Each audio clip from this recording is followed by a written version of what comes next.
I just don't like the TJ Edwards comparison because TJ, they just flat out misevaluated, and he has been a good NFL player. Never mind better than what the Eagles have. 1, 2, 3, 4, 5, 6, 7, 8, 9 potential options. 9 potential options. How this thing shakes out on the NFC side of the bracket.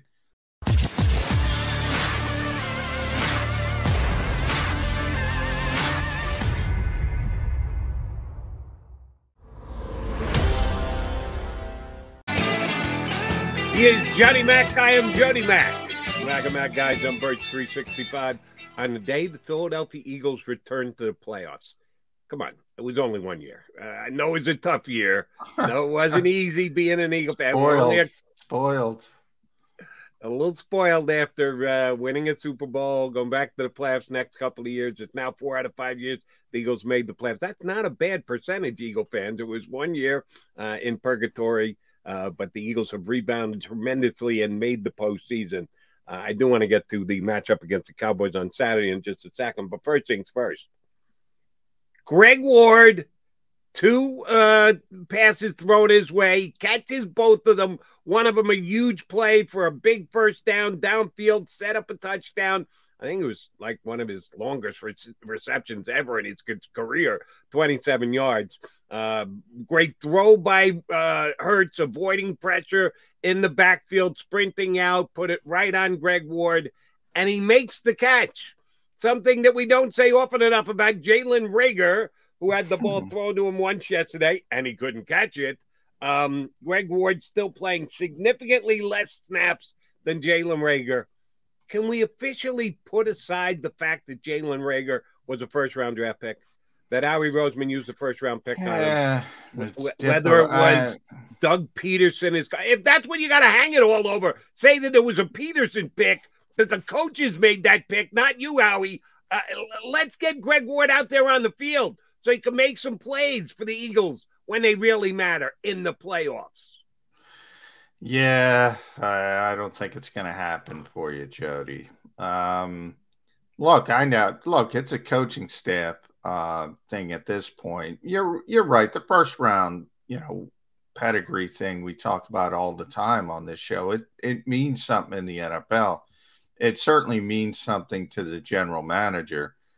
But the coach is trying to win football games, and I think he's shown that, and he's done it, and he's trying to think what is best for his team on a best. But let me ask you a question, John, and I'm sorry to interrupt, but the football team, the coaches got all the players together in preseason. They evaluated everything, and TJ Edwards was not one of their linebackers. He was a reserve guy. He was not playing, but they put him in every once in a while. Oh, and he made a couple plays. So the next week they gave him a couple more snaps, and he made a couple more plays. And the week after that, he made a couple. And before you know it, he's the guy on the field more than any other linebacker.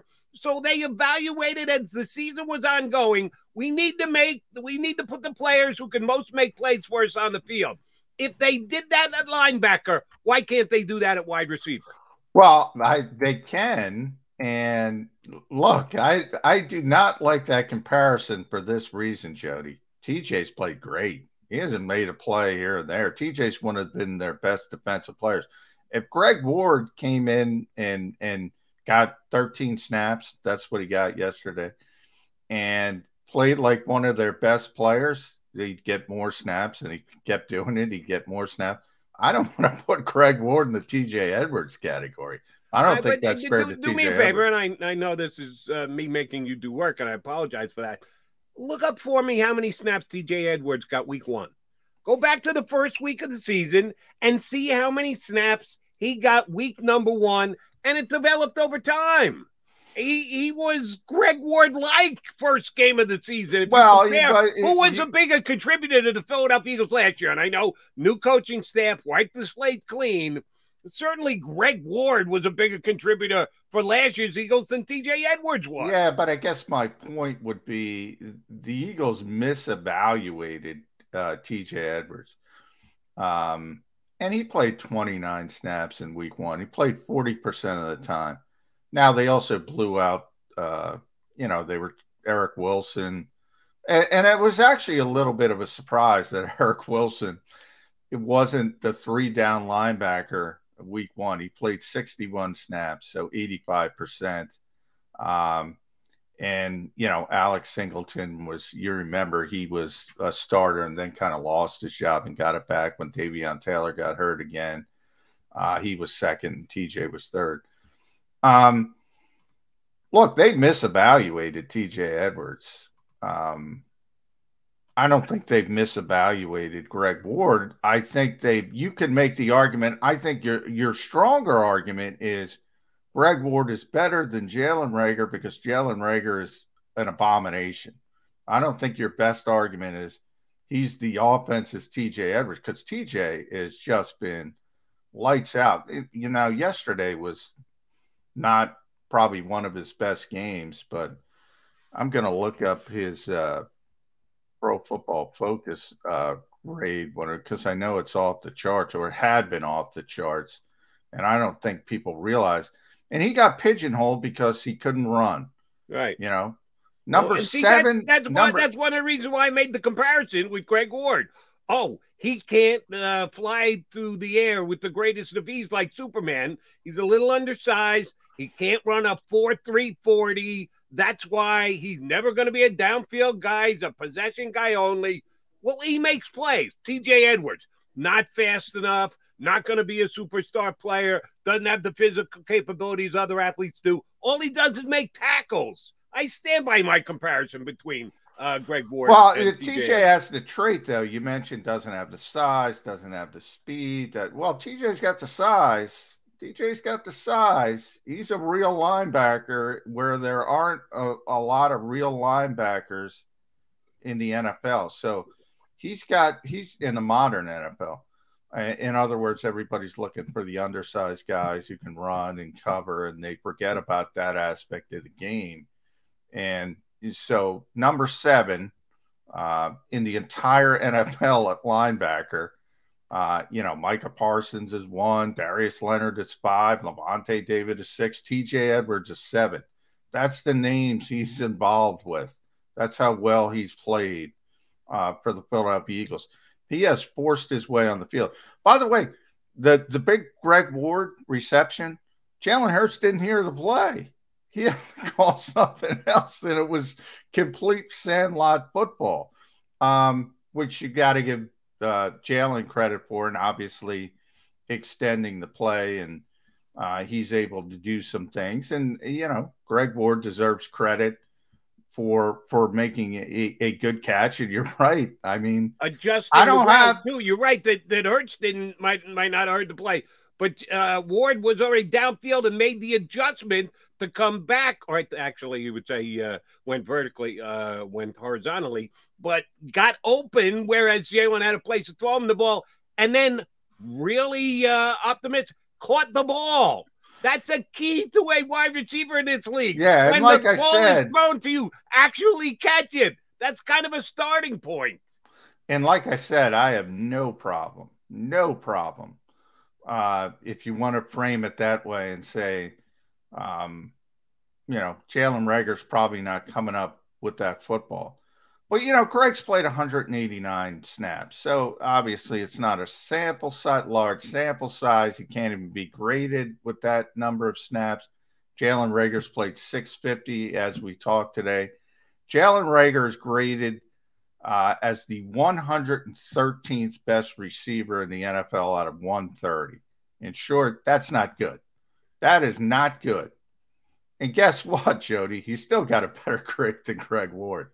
Again, who's not graded because he hasn't played it. On the coaching staff.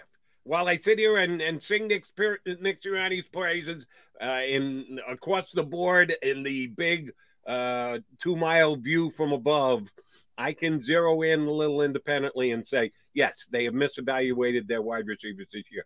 Greg Ward should have been playing more and more importantly, should play more in the upcoming playoff game. Well, I will say this about wide receiver. They're not good enough at wide receiver. They have one wide receiver you can count on. That's it. That's it, and that's not good enough, especially in this era of the NFL. So when we talk about yesterday's game, and I said, if you looked at it, and by the way, you have to add Dallas Goedert, because Dallas Goedert, it's just, he's always open. Nobody can deal with this guy. So he's as big a part of the passing game as any of us, a bigger part. It's Devontae and Dallas and everybody else and nothing else, basically. So they have to get better. If you tell me right now, and we got playoffs, and we're not talking about, we got plenty of time, we'll talk about off-season stuff. By the way, Michael Gallup tore his ACL last night. So that's not only a big issue for the Dallas Cowboys moving forward, but, free agency and thinking about great receivers potentially. If you wiped out this whole group, except Devontae, and turned the whole thing over, I would not criticize this organization at all. At all. They got to get better, and they got to get better significantly at the wide receiver position. Like I said, the argument Greg Ward is, I might even, I agree at times, especially in third down situations when you need somebody to catch the football. I've said it in the past. I understand what the coaching staff is trying to do with the running game and the speed, and you want a threat that somebody can run by you on the field while you're trying to run the ball. But when you got to convert a 3rd and 5, I want somebody on the field that's going to catch the football. Right. And that I could see, look, let's get a little uptick in playing time because the guy can catch the football. I just don't like the TJ Edwards comparison, because TJ, they just flat out misevaluated, and he has been a good NFL player. Never mind better than what the Eagles have at a bad position for them. He has been a good linebacker throughout the whole NFL. That's a complete misevaluation, especially when you're talking about Eric Wilson, who was keeping him off the field. See, that's where the comparison lies. I'm not trying to say Greg Ward's level of play is comparable with the TJ Edwards level of play. No, just the situation, the fact that they evaluated Eric Wilson as a linebacker who should be on the field more than TJ Edwards when the year started. And the more they saw, the more they realized, we got this one wrong. We need to adjust. We need to get Edwards on the field. They go so far as to cut Eric Wilson. They evaluated correctly as they went along. I just think they're slow dragging Greg Ward. I think the evaluation is staring you right in the face. Greg Ward's a better option than Jalen Reagor. Adjust. You got a playoff game to win. Do it now. But before they get to the playoff game, they got to win. We got to get through Saturday night. The game against the Cowboys has already been flexed, Johnny Mac. You love working on Saturday nights. Come on. This is great for you. The worst thing in the world for any writer, and everybody will tell you the same thing. Nobody cares. We all hate night games, but it is what it is. You knew there was a chance, and there was a good chance, just because Dallas and Philadelphia, people are going to watch. And if there's any meaning whatsoever, I was more focused on Sunday night. I should have been focused on Saturday night. Because, look, it was going to be Cowboys Eagles on Sunday night if that game was meaningful. And it looked like it was going to be meaningful for a long time. So it turned out to be not as meaningful as anyone expected. Not meaningful at all for the Eagles, by the way, unless you want to start talking about 6 versus 7. There's a small chance they could get the 6th seed. They can't really jockey. There's so many permutations of what can happen and who they could play. But the most likely is they're going to Tampa to face Tom Brady and the Bucs. So, I mean, from their standpoint, I'm just resting everybody. Or, could be a preseason environment, as you mentioned. Going to be a little bit more interesting with Dallas. Boy, they were whining a lot about the officials. I didn't see that game, Jody. Did you see any of that game? Oh, yeah. Oh, I was on the air for the second half, but I got to see a lot of the first half. I can't stand when fans whine about officials, never mind players. And they were – so I don't know what happened in that game, but that was a bad loss. Plain and simple. They got beat. The better team yesterday was the Cardinals. Yeah, had nothing to do with the referees. Yeah, they were complaining about it, but I'm telling you, I saw what I saw, and they did not get shortchanged. By the way, game in their house, if you believe that. Yeah, you got to win that game. And Arizona was looking terrible. in recent weeks. Um, yeah, that was a bad loss. And then, they weren't going to get the number one seed anyway, but now they could tumble. So it's going to be interesting to see if they try to win the game. I don't know how they're going to handle it. Obviously, if they try to win the game and the Eagles don't, it could get ugly. It's not going to matter. Of all those permutations, I think there's one circumstance where the Eagles could face the Cowboys in the first round. So you're not going to have the back-to-back meetings in all likelihood. So it's going to be interesting to see if the Cowboys play. I don't think the Eagles are going to play their key players. Well, I said this here on Birds 365, not last week, the week before, that there was a scenario whereby the Eagles won't need to play for anything, and the Cowboys, truth be told, well, let me make it a question before I make my statement, because I debated this in a couple different places the last couple week or so. The difference between being the 2 seed, the 3 seed, or the 4 seed. That's where the Cowboys are right now. As of now, they're in the 4th seed, depending on results of other games. They win and other games go a specific way. They could get back up to the 2 seed. If you're the 2 seed, then you've got the possibility, well, actually, you're locked in to a second home game. You got to play the first one at home. You know that you're a division winner. You get that second home game. There's always a chance for upsets in the first round, which could jumble things. Do you think it's that big a deal, the difference between being second, third, or fourth in the presently structured NFL playoffs? Yeah, I mean, I think so, only because you have the extra home game if you're number 2. If you're able to advance, you're going to have that second home game. Other than that, I don't think it. And by the way, I don't think, I have to double check this, but I think this is the best year ever for road teams. So, home field advantage for whatever reason has not meant as much as it has in the past. But I got to tell you, I mean, Green Bay's the number 1 seed, so everybody's got to go through Lambeau Field. I mean, that's difficult. I'd rather be at home, always. I know the Eagles would rather be at Lincoln Financial Field, so it's not a death blow, but yeah, I mean, you want as many home games as possible. I would say that. All right, and the Cowboys can either finish second, third, or fourth in the upcoming NFC playoffs. You weigh that against Dak Prescott goes down because he takes a shot from an Eagle defender, and you're going to the postseason led by Cooper Rush. I'm sorry. There's no way I'm putting him out there on the field. If I'm the Cowboys coach, Mike McCarthy, there's no way I'm putting Dak Prescott out there on that field on Saturday. I have to protect the guy, because you talk about the drop-off from starting quarterback to backup quarterback, and we should be able to see it firsthand because I think Cooper Rush is going to start. You can't take that risk.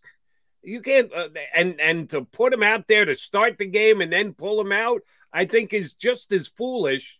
I think we got the battle of the backup quarterbacks coming on Saturday night, Jay. Yeah, well, I'm looking at it right here, Jody. So there is 1, 2, 3, 4, 5, 6, 7, 8, 9 potential options. 9 potential options.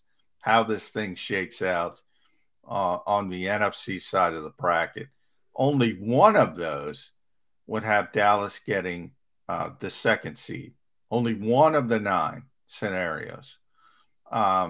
Only one would have them getting the number 3 seed. And 1, 2, 3, 4, 5, 6, 7 have them getting the number 4 seed. So it's far more likely than not that Dallas is going to be the number 4 seed. And as you said, you want to risk your key players. Oh, by the way, the very week after you just lost one of them, and Michael Gallup, you want to roll the dice for those kinds of odds? I don't know if I would. I'll just say that. And by the way, the Eagles, now there's 7 of those scenarios they're going to be the number 7 seed. And there are 3 where they would play Tampa Bay, 2 they would play the Rams, 1 Arizona, 1 Dallas. There's 2 ways they could get the 6th seed. Both ways they would play Tampa Bay. So even if you wanted to jockey, you couldn't do it. You can't make all the other things happen. Right. So out of your control. Yeah. So no, I think you're right. I think we might see. Look, Dak might start. I think we might see an old week 3 preseason. There's only 3 preseason games, but you get what I'm saying. And the old, dress rehearsal game. Maybe starters play a quarter, maybe something like that to keep them fresh, and then get them the heck out of there. So you're going to see Cooper Rush against Gardner Minshew. And there is a segment of the Eagle fan base that still thinks Gardner Minshew should be starting for the Eagles. Well, you might get your wish this week. He's going to start a game that the outcome isn't really all that important. And I kind of feel bad because I know Eagle fans live for their 2 matchups every year with the Dallas Cowboys. The old line about you can lose every other game as long as you beat the Cowboys twice. It's a successful season in my eyes, but you're only going to get 1 game against the Cowboys this year. It already happened, and it was a stone-cold blowout. There is still the possibility the Eagles and Cowboys could turn around and play again the next week. The percentages are small. Your buddy Jimmy Kempski, Mr. Malton Mafia, did a good job of breaking down all the different scenarios on phillyvoice.com. If you want further details on that, check out what Kempski wrote. We don't have a track record on Nick Sirianni. He's never done this before. He's never been a head coach before. So we don't know. Andy Reid used to protect his guys if he got into a game that he knew he couldn't move up or down. Luckily for the Eagles, a couple times that was as the number 1 seed. Didn't quite work out in the NFC Championship games. But Andy showed a propensity for protecting his players. I expect Sirianni to do the same. We're emphasizing and focusing on the quarterbacks. What other guys do you think will be, if we've got the right read on it, and Nick Sirianni may give you some of that information today, John. He couldn't do it at the end of last night's game. Yeah, competitive advantage. You're going to hear a lot of competitive advantage. He's not going to admit he's going to turn it into a preseason game. But, yeah, I mean, look, Jason Kelsey would be a perfect example. I mean, that guy plays, he looks like a stormtrooper at this point with all the braces. Star Wars stormtrooper, by the way, for people getting upset. With all the braces. Jordan Mailata, all of a sudden, can't buckle his own helmet. Landon Dickerson's got to buckle his helmet because he can't move his arm because he's got this giant brace on. Devontae Smith has been playing with an elbow brace. Guys have been. Jordan Howard with the stinger went out there and played. Probably shouldn't. Why risk him? Give him that time frame. Hopefully, you get Miles Sanders back. So Miles obviously isn't going to play. Hopefully, you get him back for the playoffs. And then there's just the players who. The Lane Johnsons of the world, the Fletcher Coxes, the Javon Hargraves, the Darius Slays, T.J. Edwards, Rodney McLeods, Anthony Harris, on and on and on. Some guys got to play because you only have a finite amount. This is not college where you can roll 100 guys in uniform. So some guys got to play, but you got to be judicious about it. And think old school third preseason game. Right. But, and I know we're probably extrapolating a little bit further than we need to, but it intrigues me. So I'm going to ask you the question. Take a guy like Fletcher Cox. You want to give Fletcher the game off. Veteran guy, been through the wars, doesn't need to play, doesn't need to accomplish anything. But you have only so many backup defensive line players that you can put in that position. You got to come up with a roster. Do you deactivate Fletcher Cox? No. So you're not tempted to put him in there in the third quarter if the 2 guys that you've got subbing in both go down with injuries that you got to throw Fletcher in there? Do you activate or elevate someone from the practice squad? No, and that's why you can't do what you can do. That's where it differs from a third preseason game, because you don't have the 90 guys and you don't have the ability to use players who you know are going to be cut after the game. Um, so guys have to dress, they have to play at least a little bit, and they're going to be out there. And then you say, okay, Milton Williams, go play 70 Milton's going to snaps. play a lot next week. Yeah, go play 70 snaps, and God forbid if something happens to Milton Williams, you might have to put him back in there. Hassan Ridgeway, go play 70 snaps.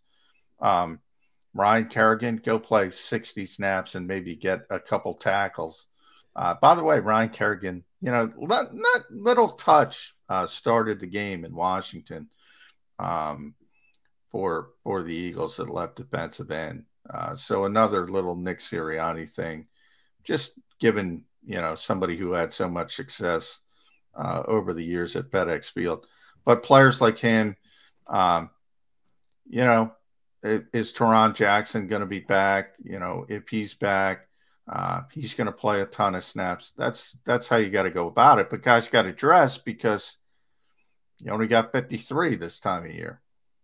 Right. So it'll be very interesting. And you think Nick will do his supreme dodging today in not answering questions to try and keep that competitive. Nick, there's no competitive advantage. The outcome of the game is irrelevant. Yeah. You're going to be 6th or 7th. It doesn't matter. I think the NFL, in this case, wants a little tweak as well. Look, guys, don't talk about it. We put this on at 8:15. Just don't talk about it. All right. And yes, I did watch that Cowboy game yesterday. And yes, they got beat. Arizona was the better team. And I'll give you one other. If the Eagles play, but I don't think Jalen Hurts is going to be on the field. But if that very small possibility comes through of the Eagles-Cowboys then playing the following week in the postseason, I did make a bit of a play on that game, as in wagering. Got out my Park Sportsbook app. I thought the only way the Cardinals could win the game would be if Kyler Murray made a couple plays with his legs, because he is one of the better rushing quarterbacks, and the Dallas defense had been tremendous at getting pressure on the quarterback over the last several weeks when they looked like one of the better teams in football. But Murray's got the ability to dodge those kind of blitzes. And if you miss him, he can turn it up the field. I couldn't believe the over-under on his rushing numbers was 30 yards. 30 and a half or something like that. So I played the over. He had 0 at halftime. He did not pull the ball down once in the first half and take off. He did rush for 44 yards in the second half. I could see Jalen Hurts doing the same against the Cowboys. You saw Jalen once again make plays with his legs. Certainly the 4th down dive and sneak was huge in the game. But he even had one run that I couldn't believe that I cheered watching it from my couch here for a slide. He'd made a play, got about 15 yards downfield, and he went into a late slide. Had already gotten the first down, which was absolutely the smart thing to do. He almost suckered the Washington player into a late hit going into the slide as well. Yeah, I think that can be a big part of the Eagles in the postseason, Johnny Mac. This kid's got another virtue to his game, another avenue to make plays, and that's with his feet. And I think he can do that come postseason as well. Oh yeah, it's a big part. I mean, that Greg Ward play is another example of Jalen Hurts' ability in certain things, his off schedule ability. That, look, you can't live on it, and the coaches talk about it all the time. You can't plan for it, but for whatever reason, he doesn't get the play call, and it turns into sandlot football, and he's making one of the biggest offensive plays of the game. I mean, there weren't a ton of explosive plays in that game for either team from an offensive perspective, and that Ward play was 27 yards. I think it was the second longest play of the game. They had a 30-yard pass to Devontae Smith early in the game. That was the only bigger play in the game as far as length for either team. I don't think Washington, I don't even think they had one I'm looking at it. They had 125-yard reception. That was also early in the game to Dynamic Brown, his only reception in the game. That was it. So there weren't a ton of things going downfield in that particular game. And two of them, the 27-yard pass to Greg Ward, the scramble pass, and the 22-yard scramble from Jalen Hurts, are off schedule. So, I mean, that is a big part of the modern NFL. And, teams that don't recognize that the game is changing are behind the eight ball, because the game is not changing. It has changed. And you have some old school guys who would not accept that and still will not accept it. Why was Sean Mannion playing last night and Kellen Mond wasn't? Because you got an old school guy who doesn't want to say off schedule, let the kid run around, see what he can do. And you got a statue there who can't do anything, which goes back to Nick Sirianni as well. Good coaching, unique quarterback. I've used that term over and over again. Keeps coming at you for 60 minutes. It's difficult. It's difficult.